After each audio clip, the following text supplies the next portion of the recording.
L'accélérateur est une présentation de Production Extrême. Les experts en marketing par l'objet et en production de collections privées pour entreprises.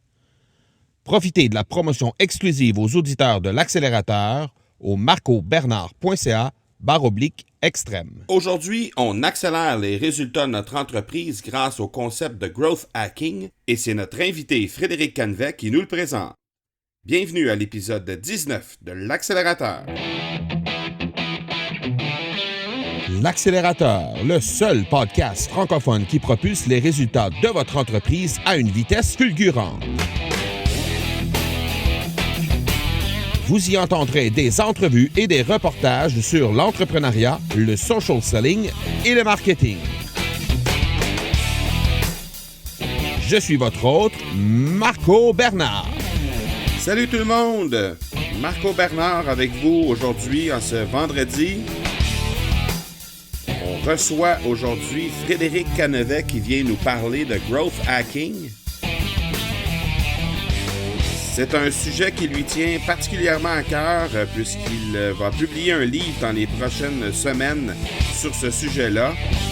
Et vous allez voir que Frédéric est quelqu'un de très passionné en parlant de growth hacking, tellement qu'on a fait l'entrevue, on a réalisé 40 minutes d'entrevue et j'essayais de voir comment je pouvais peut-être trouver des longueurs, des moments où je pouvais couper un peu pour ramener ça le plus près possible du 20 minutes et finalement j'ai été incapable de trouver quoi que ce soit. Donc je fais une présentation très très rapide aujourd'hui pour vous permettre de vraiment aller chercher le maximum de contenu avec Frédéric.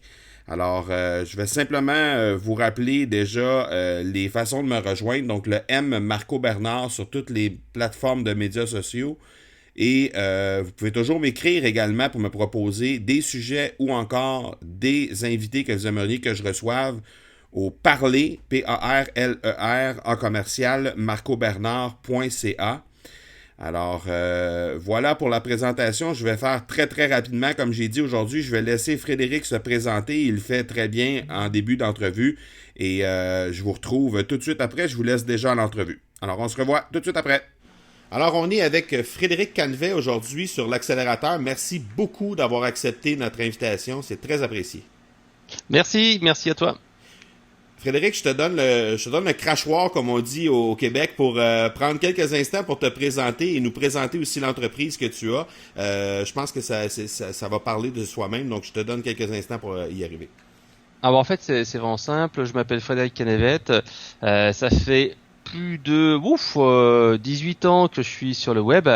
J'ai monté mon blog conseilmarketing.fr qui est maintenant devenu .com, conseilmarketing.com d'ailleurs, qui est devenu ma grosse locomotive depuis quelques années. C'est un blog qui a fait en 11 ans 25 millions de visiteurs, qui fait 13 000 visiteurs par jour à peu près en francophonie. Et donc voilà ma locomotive. À un moment donné aussi, j'avais aussi beaucoup de sites, je m'étais vraiment éparpillé dans pas mal de niches et moi je me rends compte qu'il faut vraiment se recentrer. Donc je suis un peu un Superman comme on dit, c'est-à-dire que j'ai une double vie. La journée je bosse, j'ai une activité de salarié à temps partiel et j'ai une activité de consultant aussi sur le reste du temps. Donc comme je disais que j'étais Superman, c'est que pendant la journée j'ai mon petit costume et le soir je mets mon slip rouge sur mes collants bleus et je deviens un super blogueur. Enfin bref. Donc c'est ça qui me permet d'avoir vraiment d'avoir mis en place ce que j'appelle moi la philosophie depuis quelques années de l'efficacité maximale. C'est-à-dire que tu vois, j'ai jamais eu beaucoup de temps. Moi, je suis débordant d'activités et j'ai essayé de faire vraiment un maximum de choses en un minimum de temps avec un maximum d'efficacité. Et quand le nom growth hacking est arrivé, je dis waouh!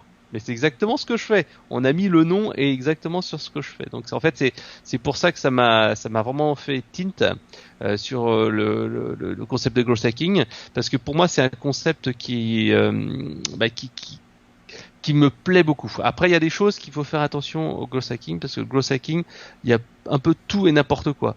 Les gens retiennent beaucoup dans le growth hacking, c'est-à-dire voler, arnaquer, détourner. Or, en fait, dans le growth hacking, il y a surtout le mot growth. Et là, en fait, avec un éditeur français qui s'appelle Dunouf, justement, je vais sortir, je pense, ça va être le premier bouquin francophone, papier en tout cas, hein, sur le sujet. Et je vais essayer justement de donner un aspect un peu, je veux dire, légal, en tout cas, essayer de sortir de cet aspect growth hacking qui veut dire on va piquer les emails et on va détourner les emails des autres. Voilà. Dans le fond, le concept de growth hacking, c'est arrivé sur les lèvres des gens là, depuis quelques années. Tu nous as donné une brève description de ce que tu crois être ça. Si on va un peu plus loin, comment tu définirais ça concrètement?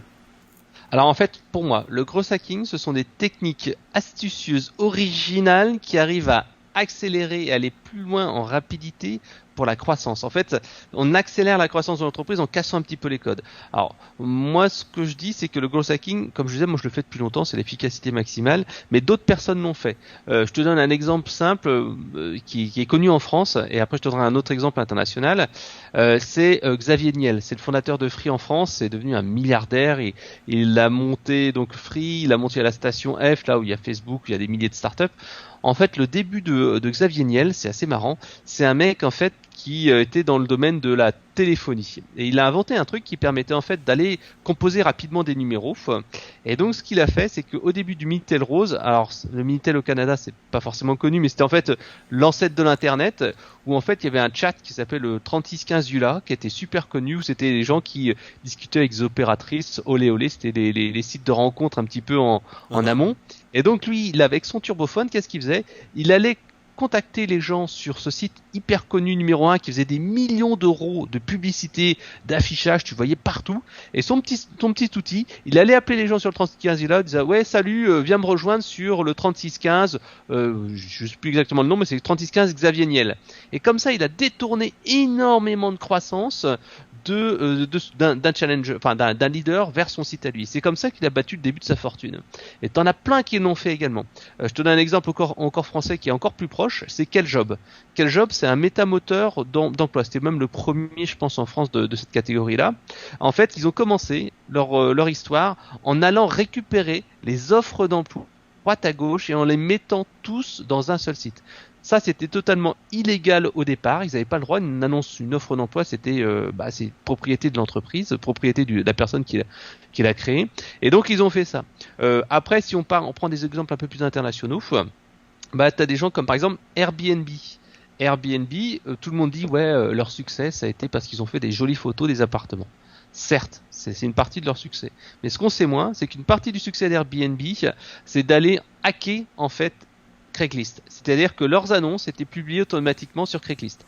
Donc voilà, le growth hacking, c'est il y a plein de légendes comme ça où on se dit tiens, c'est des gens qui ont un peu c'est beaucoup de philosophie du growth hacking, c'est prendre en fait ce qu'il y a chez des leaders et essayer d'aller prendre un petit peu de leur croissance de manière intelligente en automatisant un certain nombre de choses. Mais c'est pas que ça. Le growth hacking, justement, c'est d'autres choses.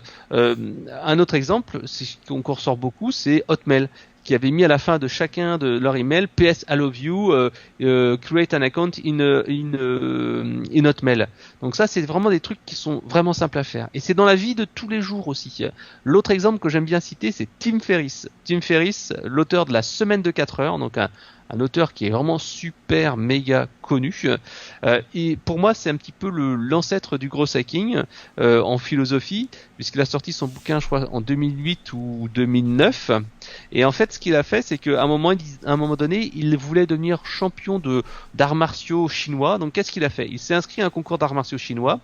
Et comme les règles disaient que on fait la pesée de la personne le jour avant, il a fait un gros travail de déshydratation pour tout simplement se perdre du poids et puis après réhydratation le jour même. Et en plus, en même temps, il a utilisé une faille du système qui dit, si tu arrives à pousser la personne en dehors du ring, en fait, tu gagnes. Et donc, beaucoup de gens, en fait, attribuent le growth hacking à ça. C'est-à-dire que tu prends des règles qui sont établies, tu les casses et tu les détournes. Alors il y a eu des gros succès, je les ai donnés là, puis après tu as des gros échecs. Par exemple Napster. Tous ces gens-là qui ont essayé de détourner la musique gratuite, à un moment donné, en fait, faut faire gaffe parce que tu peux te faire avoir. Si tu as entre guillemets un gros leader qui est très très fort et qui vient sur le système, tu peux te faire avoir. Voilà. Donc ça, c'était le premier aspect qu'on voit le plus, c'est le hacking de growth hacking.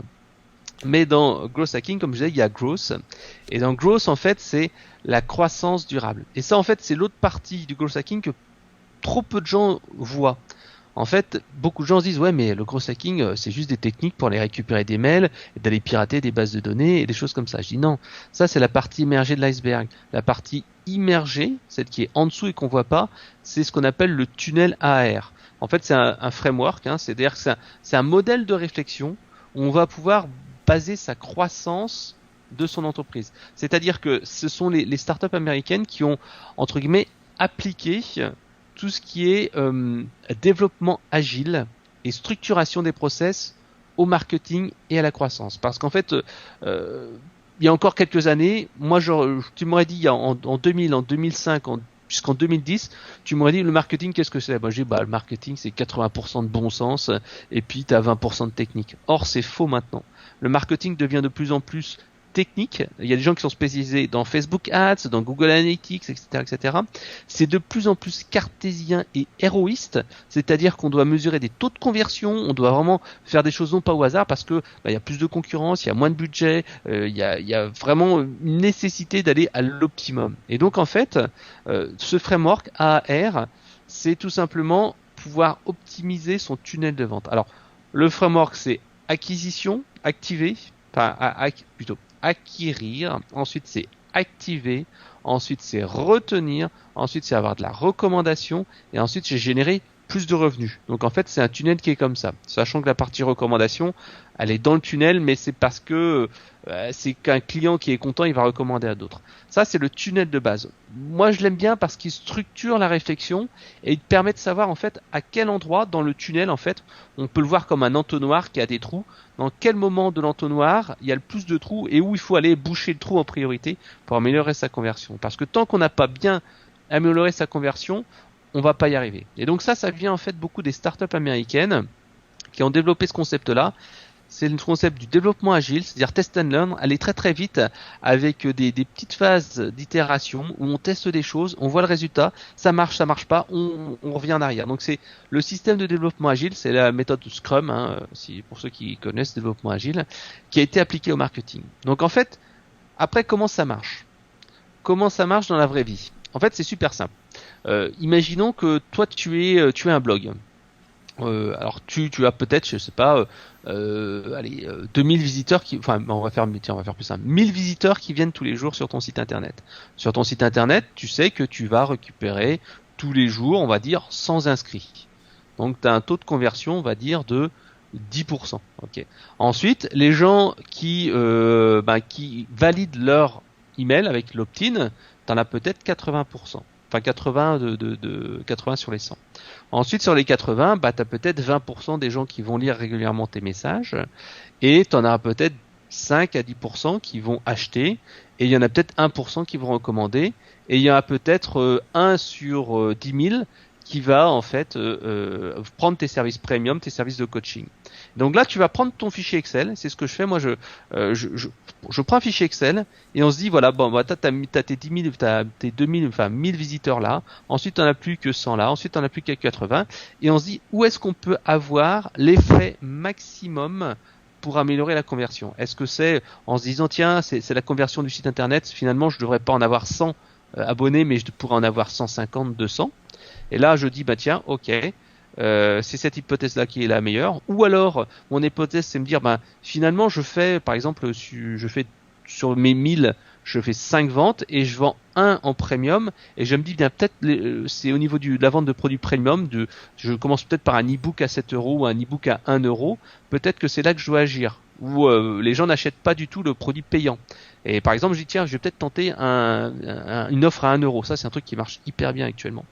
Donc, en fait, tu te dis ça. Ensuite, quand tu as fait ça, que tu t'es dit ok c'est tel endroit du funnel que je dois optimiser en priorité parce que c'est là que j'ai le plus de déperdition et c'est là où je sens que je peux gagner le plus, je liste en fait les actions que je peux mettre en place. Et là en fait je fais un petit brainstorm tout seul ou alors à plusieurs, on se dit bah alors qu'est-ce qu'on peut faire si je veux par exemple améliorer la conversion sur le site internet et je me dis que des 1000 visiteurs à 100, bah finalement je pourrais peut-être en faire. Donc je dis ben peut-être que je dois mettre une pop-up. Peut-être que je vais ajouter dans les articles qui ont le plus de trafic un petit formulaire qui soit contextuel. Peut-être que je dois créer des nouveaux bonus. Peut-être que je dois faire un split test du bonus du texte en lui-même. Peut-être que finalement je vais utiliser une notification via le navigateur pour aller récupérer les gens qui sont pas là. Peut-être que je dois mettre un chat sur le site, un chat proactif qui va se mettre sur certaines pages. Donc je liste comme ça toutes les hypothèses et grâce à ces hypothèses-là, après, je vais me dire ok, cette hypothèse-là, sur une note de 1 à 10, est-ce qu'elle aura un gros impact sur les ventes ? Est-ce que c'est un gros impact sur la vente, la conversion là en tout cas, en l'occurrence. Alors je mets par exemple le chat, oui ça me donnait par exemple 8. La pop-up ça va me donner 9. Le notification via le navigateur c'est 7. Le bonus changer de titre ça va me donner 2 en impact. Donc voilà. Ensuite, une fois que j'ai fait cette liste-là, tac, j'ai mes impacts. Ensuite, j'ai la difficulté, à faire ça, parce que malheureusement, tout n'est pas facile à faire. Le chat, malheureusement, je peux pas être tout le temps disponible, etc. Par contre, la pop-up, ça peut être pas mal, mais ça peut nuire un peu à mon image. Donc peut-être que je vais mettre 6 pour la pop-up, je vais mettre 7 pour le chat, je vais mettre 3 pour la pub, etc., etc. Donc en fait, je vais voir ces éléments-là. Puis après, j'ai encore une autre colonne en fait qui consiste à dire ok maintenant ici j'ai le coût, combien ça va me coûter, parce qu'avant on a vu l'effet, on a vu la difficulté et on a vu après le coût. Et le coût encore, un chat ça coûte pas très cher, par contre une pop-up ça coûtait un peu cher, blablabla. Et donc avec ça en fait tu arrives à pondérer et tu vois en fait un score, et tu vois ton score en fait de ce qui va avoir le plus d'impact. Et dans ces deux-là, après tu en prends à peu près entre 1 et 2, voire 3 si tu as vraiment beaucoup de temps, et tu vas tu vas mettre en place ces outils de manière rapide et tu vas voir le résultat. Et là, en fait, tu dis, la pop-up, je l'ai mis en place pendant une semaine. Finalement, je fais 150 abonnés. Le chat, je l'ai mis aussi en place. Ça peut être en même temps ou après. Finalement, j'ai réussi à avoir plus d'abonnés. Le bonus contextuel, ça m'a donné ceci, cela. Donc, en fait, grâce à ça, on a vraiment une méthodologie qui va te permettre de savoir où travailler en priorité, structurer tes choix et après mesurer la rentabilité. Voilà. Tu viens de nous donner un portrait précis de comment tu utilises le growth hacking à l'intérieur même de ton site internet. Ce que je me rends compte, c'est que je suis un growth hacker. Tout le monde est un growth hacker. C'est ça, exactement. Non, mais ce que je veux dire, c'est que les gens, probablement, ont... En tout cas, à tout le moins, ici au Québec, c'est une expression qui est pas nécessairement très répandue au moment où on se parle. Et probablement que les gens ne réalisent pas qu'à un moment ou un autre, ou dans un secteur ou un autre de leur activité présentement, ils sont des growth hackers et ils pourraient tout simplement peut-être mieux documenter les choses ou mieux compartimenter les choses comme tu viens de le faire. Mais il reste qu'à la base, il y a plein d'activités qui font qui fait en sorte qu'ils sont déjà des growth hackers. Donc ce que je comprends, c'est que c'est quelque chose qui était déjà existant avant qu'on trouve ce fameux terme-là pour le définir. Ouais. Et c'est quelque chose qui est appelé à rester dans le futur aussi. Alors oui, sachant quand même que le terme growth hacker a comme une connotation aussi un peu différente. C'est-à-dire que souvent en fait, les Américains, quand ils ont sorti le terme growth hacker, c'était un mec en fait qui était à la limite du légal. En fait, pour moi, il y a 3 types de growth hacker. Il y a le white growth hacker, il y a le grey growth hacker et il y a le black growth hacker. C'est un peu comme en référencement naturel. T'as les mecs qui font des choses légaux, il y a les gens qui font des choses à la limite. Moi, je me mets dans le gris. Et il y a les gens qui se mettent dans la zone noire et qui font des choses interdites. Enfin, par la loi ou qui sont moralement pas terribles. Par exemple, Xavier Niel, je te l'ai donné l'exemple, c'est du gris pour moi. C'est gris limite noire. Il a eu un procès avec Ouais, gris foncé. Il a eu un procès avec le fondateur de 3615 ULA, mais c'était trop tard. Sa boîte à moitié fait faillite et c'était foutu. Quel job? Ils se sont mis comme ça dans ce truc-là et sont devenus le numéro 1 des sites d'emploi en France. Donc en fait, il y a cet aspect sulfureux du gros hacker où à chaque fois on parle en fait des gens qui font des choses entre guillemets illégales. Et ça, c'est comme dans le SEO, dans le référencement naturel. Mais le deuxième chose, c'est qu'aussi, en termes de gros hacker, souvent le gros hacker, les gens parlent un mec qui sait coder. C'est-à-dire un mec qui code lui-même. C'est-à-dire que c'est un techos parce qu'en fait, aux États-Unis, le terme hacker, c'est un mec qui hack les sites et qui sait développer. Après, c'est vrai que c'est vraiment plutôt recommandé en fait de faire du hack et de savoir développer un petit peu, sachant que moi ma philosophie c'est pas ça, parce qu'en fait souvent te dire le gros hacker qu'est-ce qu'il doit faire, il doit savoir coder, il doit savoir écrire, il doit savoir communiquer, il doit savoir en fait calculer, il doit savoir avoir de l'empathie avec ses clients. Bref, c'est le mouton à 5 pattes et c'est très très compliqué en fait à trouver. C'est pour ça que moi je recommande plutôt de sous-traiter et d'utiliser des outils. C'est-à-dire que moi je n'ai jamais vu autant d'outils marketing à la disposition des gens depuis moins de 5 ans que 20 ans auparavant. Il y a tellement d'outils qui permettent d'automatiser les choses. Par exemple, moi je suis en train de tester Octoparse, qui est un petit système qui permet en fait de faire des automatisations. Parce que tout le monde dit pour faire du gros hacking, il faut que tu utilises un outil comme ça, comme Octoparse, comme un Portillo, des choses comme ça, qui permettent en fait d'aller faire des choses en automatique. Et moi je dis mais non, mais pourquoi passer du temps à coder et faire un truc tout naze alors que tu as des choses qui savent le faire. Par exemple, moi j'utilise beaucoup Crowdfire, qui est un petit outil que tout le monde connaît et qui permet d'ajouter automatiquement des gens de manière automatique. Tu as également des outils comme Rankybird, qui est un outil français qui permet aussi d'ajouter des choses sur Twitter, de tweeter automatiquement à des gens qui ont dit un certain nombre de messages, d'envoyer un message automatique de bienvenue. Donc ça, c'est des choses très simples. Pareil aussi, les gens te diront beaucoup, un gros hacker, c'est un mec qui va coder et qui va faire un peu de la magie. Pourtant, tu as des choses très simples. Par exemple, tu as des petits scripts que tu colles dans ton navigateur qui te permettent en fait d'ajouter automatiquement des personnes à ta page fan ou de les inviter à un événement. C'est des choses qui sont très simples à faire. Il faut se méfier aussi parce qu'après, il y a des outils qui sont un petit peu, qui sont limites, que moi j'utilise, que moi je considère comme gris, mais qui peuvent être problématiques si on les utilise mal. Un exemple. Tu as un outil qui s'appelle Mass Planner qui permet en fait de publier automatiquement des messages dans plein de groupes Facebook. Le problème c'est que si tu fais ça, en fait tu vas te retrouver blacklisté et ton compte va être shooté par Facebook parce que Facebook sont assez stricts là-dessus. A contrario, tu as des outils sur LinkedIn qui sont super pointus et super intéressants, comme par exemple Hunter.io ou Datanana ou AnyLeads, qui sont des petits outils qui permettent de détecter les adresses email des gens. Je te donne un exemple d'un outil que moi d'un programme que j'ai fait très simplement. C'était un programme pour aller recruter des gens dans le domaine du CRM. Donc qu'est-ce que j'ai fait en fait? On avait un objectif d'aller recruter des gens qui étaient dans le domaine des assurances, qui étaient directeurs commerciaux, directeurs généraux, directeurs de la relation client, directeurs marketing, pour leur vendre en fait un CRM entre guillemets spécialisé dans les assurances. Donc qu'est-ce qu'on a fait? On a créé un mini livre blanc sur les défis des assureurs dans la relation client en 2020. Donc c'était une compile d'articles qu'on avait déjà fait, qu'on a un petit peu mixé et on a fait une petite intro, une petite conclusion. Voilà, on avait le contenu, on avait l'appât. Ensuite, avec un outil comme LinkedIn Sales Navigator, tu peux repérer tous les gens, ou même tout simplement, tu as un moteur de recherche. Tu peux même utiliser d'ailleurs un moteur de recherche classique comme Google, et tu peux en fait aller rechercher automatiquement toutes les personnes qui sont directeurs marketing et qui travaillent dans les assurances avec tel mot-clé. Et donc, hop, on les a ajoutés tous à la suite. Tu as même un outil qui s'appelle LinkedExpert. Alors attends, je vais te retrouver le nom exactement. Je suis en train de le tester actuellement. C'est Linked comme un lien, Helper. Et qui permet en fait d'aller ajouter automatiquement les personnes selon un critère de recherche. Par exemple, tous les directeurs commerciaux dans les assurances qui sont des contacts de deuxième niveau. Et ça te permet aussi d'envoyer un petit message de bienvenue en disant bonjour Marc, bonjour Monique, bonjour Rachel, etc., etc.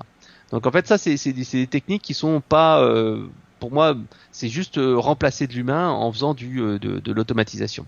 Donc là, tac, tu utilises un LinkedIn Expert, tu utilises un Hunter.io qui va te permettre de détecter les adresses email des gens. Et comme ça, en fait, tu peux récupérer leur adresse email, soit en fait, t'as deux possibilités. Soit tu fais de manière 100% légale, c'est-à-dire que tu attends que les gens aient accepté ta demande ou que ça soit en cours et tu leur envoies un email. Bonjour, nous sommes en contact sur LinkedIn. Soit en fait, tu l'as fait un peu à la bourrin et là, tu es dans le mode illégal en France. Et ça, le gris foncé noir, c'est-à-dire que tu peux aller récupérer les adresses email professionnelles des gens et leur envoyer après un message. Tu peux même faire d'autres choses. Tu peux utiliser des outils comme rien que Google. T'as une simple requête à taper dans Google où tu dis recherche dans le site LinkedIn tous les gens qui ont telle profession avec une adresse Gmail. Et comme en fait pour l'instant ce n'est pas protégé par LinkedIn, ça veut dire que tu peux lancer cette requête et avoir les adresses Gmail de tous les gens qui ont qui sont sur LinkedIn avec une telle profession. Alors ça, tout le monde n'est pas sur Gmail, mais ça fait quand même une belle dose de gens. Pour moi, c'est du black hat growth hacking parce qu'en fait, en France, c'est interdit d'aller récupérer des adresses email professionnelles de personnes. Ce sont les faits de la CNIL. Alors tu me diras, mais pourquoi en fait c'est autorisé et pourquoi en fait les gens continuent à le faire? Tout simplement parce que la CNIL en France, qui est la Comité Informatique et Liberté, n'a pas la puissance en fait juridique pour pouvoir condamner les gens. Donc en fait les gens se disent, bon, de toute façon il y a un anti-spam qui va travailler. Mais il y a plein de gens qui le font de manière super intelligente. Là, il n'y a pas plus tard qu'il y a 3 semaines, c'était un exemple de gros hacking Black Hat, mais super bien réussi, qui donne envie de faire la même chose. C'est un gars en fait qui va lancer une application mobile sur le parking dans les villes, parce que dans les grandes villes, forcément, t'as un peu de mal à trouver des places de parking. Surtout moi, j'habite dans la région parisienne, donc c'est très compliqué. Donc tout d'un coup, dans ma boîte perso, c'était dans les spams d'ailleurs, je pense pas que c'était dans la boîte normale. Tout d'un coup, je reçois un message d'un mec qui s'appelle, je sais plus, Marc, je sais plus quoi, enfin bref, et il me dit voilà, on est voisins et je pense que comme moi, vous avez des problèmes pour vous garer. Moi, en fait, je suis en train de faire une étude là-dessus pour essayer de voir qu'est-ce qu'on pourrait trouver pour améliorer la situation. Est-ce que tu peux prendre 5 minutes pour remplir ce formulaire? Ça nous aiderait peut-être à résoudre ces problèmes de parking. Je me dis tiens, c'est marrant comment le mec a eu mon adresse email. Mais c'est contextualisé avec mon prénom, Frédéric, machin. Et voilà, j'ai creusé un peu le truc et j'ai contacté le gars. Je lui ai dit mais attends, c'est qui ce gars-là? Et j'ai regardé sur Google et ce gars-là, il habite pas à Paris, hein, moi j'habite à Colombes qui est juste à côté, mais il habite au fin fond de la France, à des kilomètres de là. Et en fait, il a récupéré comme ça plein d'adresses email de particuliers qui est interdit, et il a envoyé une enquête comme ça sur le développement de son application, en disant à la fin, bien sûr, si vous êtes intéressé, laissez mon email et je vous recontacterai. Donc ça, c'est des choses qui sont entre guillemets internet, mais quelque part, c'est aussi le mythe du gros hacking, parce qu'une startup, en fait, elle a rien à perdre. C'est ça, en fait, aussi pourquoi les gens se disent, on peut tout faire. Moi, dans mon cas, comme je te disais tout à l'heure, où on récupérait tous les contacts qui sont dans les assurances, qu'on leur envoyait un email derrière. Donc pour le livre blanc, on leur disait tiens, je vous offre ce livre blanc, et ensuite je vous invite à un web séminaire. Et ensuite, grâce à ça, on a fait, c'était vraiment ultra ciblé. Hein. On avait, je crois, 500 cibles. On a eu 200 emails. On a eu 50 participants au WebSem et on a fait 3 devis derrière et on a dû faire 2-3 ventes dessus, enfin, même plus que 3 devis derrière. Donc en fait c'est une petite opération qui nous a pas pris beaucoup de temps et qui nous a généré comme ça 3-4 ventes sur des logiciels qui valaient assez cher, donc c'était assez rentable. Mais pour vendre cette opération-là, c'était pas simple parce qu'en fait les mecs ils disaient mais attends on va spammer peut-être des futurs clients, on veut pas se griller avec eux, est-ce que c'est pas un peu trop agressif? Toi les grandes entreprises se posent beaucoup de problèmes philosophiques, tandis qu'une start-up qui n'a rien à perdre, qui se dit de toute façon si on fait pas de business et si on réussit pas à gagner de l'argent, on est mort dans 2 mois. Voilà. Donc c'est ça aussi le mythe du gros hacker. Et voilà, le mythe du gros hacker, c'est moi ce que je dis toujours, c'est le mouton à 5 pattes. Hein. C'est on demande le mec qui sait coder, qui sait tout faire. C'est comme si tu disais à quelqu'un, si tu veux te lancer dans la musique, bah tu sais, faut que tu saches jouer de la guitare, faut que tu saches chanter, faut que tu fasses lire de la musique, des partitions. C'est bien aussi que tu fasses de la basse pour la rythmique. Mais le mec qui sait tout jouer, non, il faut savoir déléguer un peu. C'est pareil pour le gros hacking. Souvent les gens te disent, bah tu utilises des logiciels, tu codes, Or, en fait, tu peux aussi le faire de manière automatique, de manière manuelle, en offshore. Moi, j'utilise beaucoup un site qui s'appelle Fiverr, qui a un équivalent français qui s'appelle 5 euros, et qui permet en fait de récupérer des prestataires, et qui permet de faire des choses assez sympas en low cost. Un exemple là, mais vraiment que j'ai fait là il y a 2 jours. J'ai en fait, c'est pour une boîte aussi, un éditeur de logiciels, qui voulait vulgariser en fait un nouveau produit qui est un peu compliqué à vendre de manière habituelle. Donc qu'est-ce que j'ai fait? J'ai utilisé un outil comme GoAnimate. On a fait un joli petit dessin animé qui a testé ça sympa, mais en fait la voix c'était la mienne, c'était pas très beau. Donc qu'est-ce que j'ai fait? J'ai utilisé Fiverr pour avoir en fait un mec en offshore, et pour 20 euros, non, excuse-moi, 30 euros. Il m'a fait les 2 minutes de voix off, et c'était super sympa. D'ailleurs, c'est un Canadien. Quand je reçois des invités, Frédéric, sur l'accélérateur, je leur demande toujours un truc pour accélérer le sujet dont on parle durant l'épisode. On a parlé de plein de façons de faire là, pour les gens qui voudraient le mettre en place eux-mêmes. Mais qu'est-ce que tu dirais aux gens, des trucs pour accélérer un petit peu leur façon de faire au niveau du growth hacking, mais pour s'adjoindre des gens, pour aller chercher un petit peu des gens là pour les aider? Parce que tu disais tantôt qu'on pouvait, que c'était même encouragé de sous-traiter certaines parties quand on peut pas être expert dans tout là. Donc qu'est-ce que tu leur donnerais comme conseil pour accélérer un petit peu cette partie-là de leur tâche? Alors moi, je te dirais, c'est une chose dont j'ai pris conscience il y a à peu près 4-5 ans. C'était le fait en fait que je dois en fait me concentrer sur la valeur ajoutée. Par exemple, là, tu vois notre interview qu'on est en train de faire ensemble, je vais la donner à un prestat en offshore qui va en fait faire une transcription en texte. Pourquoi?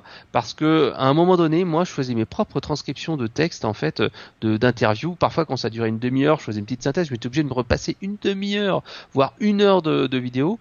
Et donc maintenant, moi, je préfère passer ça à un gars. Je lui file en fait quelques dizaines d'euros, et il me fait un texte nickel. Et après, moi, je n'ai plus qu'à l'améliorer. Si tu regardes maintenant mes articles de blog, c'est vraiment ça. J'essaye d'optimiser un maximum mon temps et mon argent. C'est-à-dire qu'il y a des choses sur lesquelles je ne dois pas perdre de temps. Même si au début je me dis tiens, ça me coûte un peu d'argent, mais non, c'est beaucoup plus intéressant.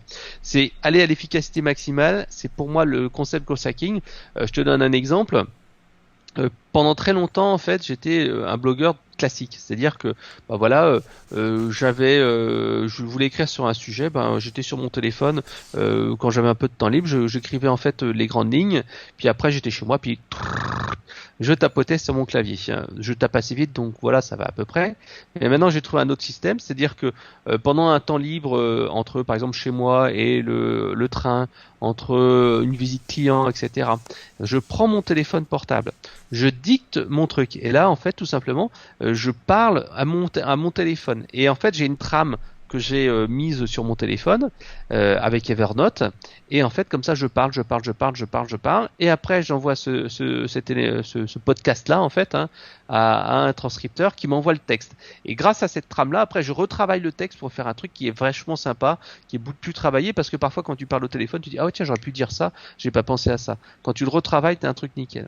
Donc ça en fait ça permet d'aller plus vite pour transcrire du texte, mais également c'était ce concept d'efficacité maximum, je le transpose avec ce contenu. C'est-à-dire que ce texte pour lequel j'ai parlé, qui est parfois dans la rue, qui est parfois dans un endroit où c'est audible, je le réutilise. C'est-à-dire que si tu regardes ma chaîne YouTube, si tu regardes mon podcast sur iTunes, allez, on va dire 1 fois sur 2, 1 fois sur 3, c'est ce fameux podcast qui me sert exclusivement à ça, à envoyer à un gars pour en faire du texte. Tu vois, je dois avoir à peu près 750 podcasts sur iTunes. Sur ces 750 podcasts, je m'en suis rendu compte au bout du 600e ou quelque chose comme ça, que finalement, il y avait des gens qui écoutaient. Pour moi, c'était juste pour mon gars qui était offshore, parce que fallait que je lui mette à disposition les fichiers, puis je voulais pas les mettre sur un Google Drive, c'était un peu emmerdant. Donc je les mettais sur un outil qui s'appelle Audio Boom, qui est un équivalent de SoundCloud. Et donc en fait, je me suis rendu compte que c'était le jour où j'ai reçu en fait une alerte du site qui m'a dit vous avez 1000 écoutes pour votre podcast sur le référencement. Je me suis dit merde, 1000 vues pour ce truc-là, c'est plus qu'une vidéo classique sur ma chaîne YouTube. Et je me dis waouh. Et bien finalement il y a quelque chose. Et c'est là que je me suis dit tiens, je vais peut-être travailler là-dessus. Et mes podcasts maintenant sont un peu plus travaillés. Il y a un peu moins de trucs à l'arrache où t'entends le son de la voiture, où t'entends moi qui dis bonjour à mon voisin parce que il y avait des gens qui me disaient ça, ouais, j'aime bien ton podcast parce que c'est du live. Et puis des fois on rigole parce qu'on t'entend dire bonjour à ton voisin ou ouvrir la porte ou faire le digicode et tout ça. Donc voilà, à la base pour moi c'était vraiment un outil uniquement de ça. Donc voilà, c'est se dire où je peux avoir l'efficacité maximale. Ensuite, c'est automatiser tout ce qui vous prend du temps. Ça, c'est vraiment important. Si vous passez 1 heure à faire un boulot tout le temps, il faut vraiment se dire, comment je peux faire pour automatiser et le faire mieux, le sous-traiter ou des choses comme ça.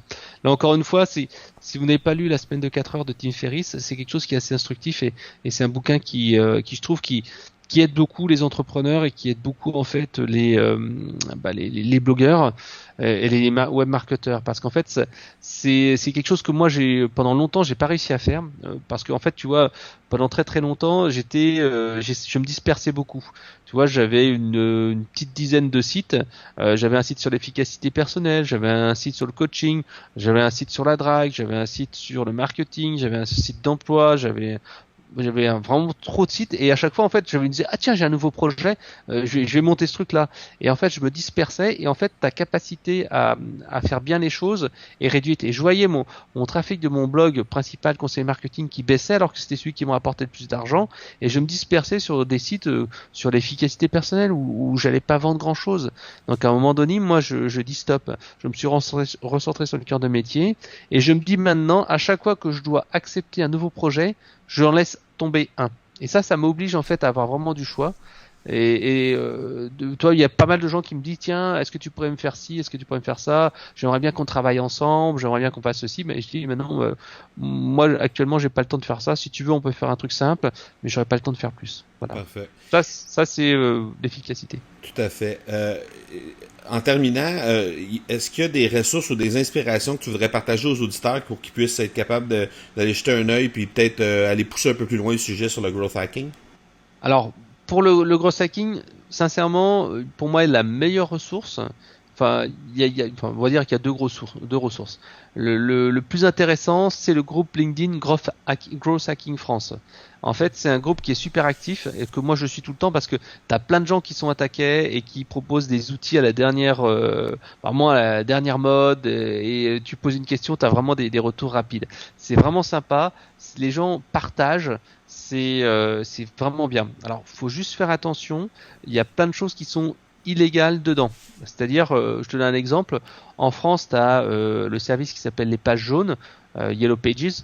En fait, il y a des outils qui permettent d'aller scraper les emails. C'est-à-dire que tu peux aller récupérer tous les emails des gens qui sont sur les pages jaunes et ensuite leur envoyer un email. Sauf que dans les conditions générales d'utilisation de pages jaunes, c'est interdit totalement. Alors donc, il y a des outils. Tu peux le faire avec des outils de script, ou tu peux le faire avec des outils qui sont clés en main. Dans le groupe Growth Hacking France, ils diront mais t'emmerdes pas, tu fais un script, tu fais ci, tu passes par un proxy, tu vas le faire.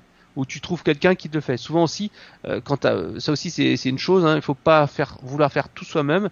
Par exemple, tu dis tiens, j'aimerais bien quand même pouvoir récupérer justement ces personnes sur page jaune et ils disent faut utiliser iMacro, faut utiliser Autoparse. Tu vas y passer 3 soirées, tu vas te prendre la tête et le truc il va pas marcher. Parfois il vaut mieux se dire je vais prendre un freelance sur Upwork.com, sur Elance.com, sur Fiverr et je leur dis tiens, fais-moi cette macro là qui va me permettre de faire ça. C'est tout ce que je te demande. Tu vas payer $50 et tu vas être tranquille. Parfois il vaut mieux sous-traiter que vouloir faire soi-même. Donc voilà, Growth Hacking France, cette communauté sur Facebook est vraiment bien. Et après tu as growthhacking.fr, alors je vais aller dessus.